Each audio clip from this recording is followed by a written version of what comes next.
And it's now time for the business review. Jamaican fruits are famous for making natural juices. Mangoes, pineapples, and guavas, for example, are often added to smoothies or used to prepare a quick snack. But as you'll hear in this report from Andrew Laidley, Jamaican fruits can also be used to create a thriving business involving frozen delights. This is the retail outlet for Baby Love CG Foods located in St. Mary.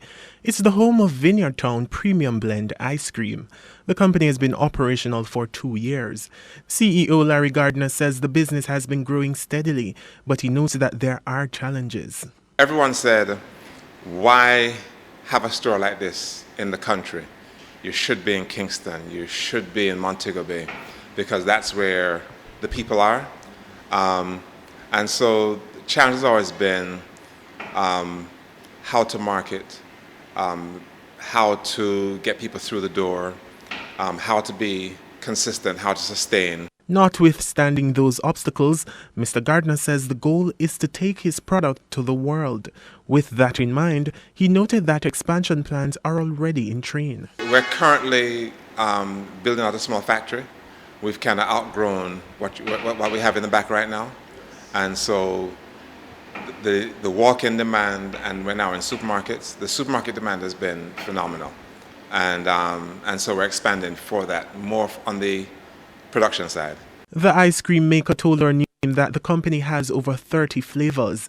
He also noted that the entire production process is done locally with only Jamaican ingredients. I came here and realized that they had great fruits. There was great product here that I could use. And so had to develop a method of processing the fruits, but once we got it going, it was perfect. And everything that we need is here in Jamaica.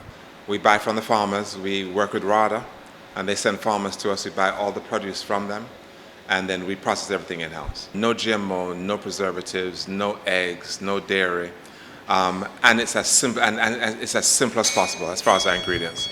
And I think the simplicity of the product is what has made it excessively unique. He says the company took a major hit during the COVID-19 restrictions, slashing sales by more than 60%. But he noted that the company was able to rebound quickly with the help of a local supermarket outlet. We became blessed and I have to give a shout out to Sharon Chin. Sharon Chin from General Foods in Ocho Rios. She came, liked the product, and said, I don't think you're a good fit for our store, but I know you'll be a good fit for our store in Kingston. If it hadn't been for that, COVID, the effect of COVID, I think would have been a lot more significant. But because we got into the grocery store, that was a game changer for us. Andrew Laidley, TVJ News.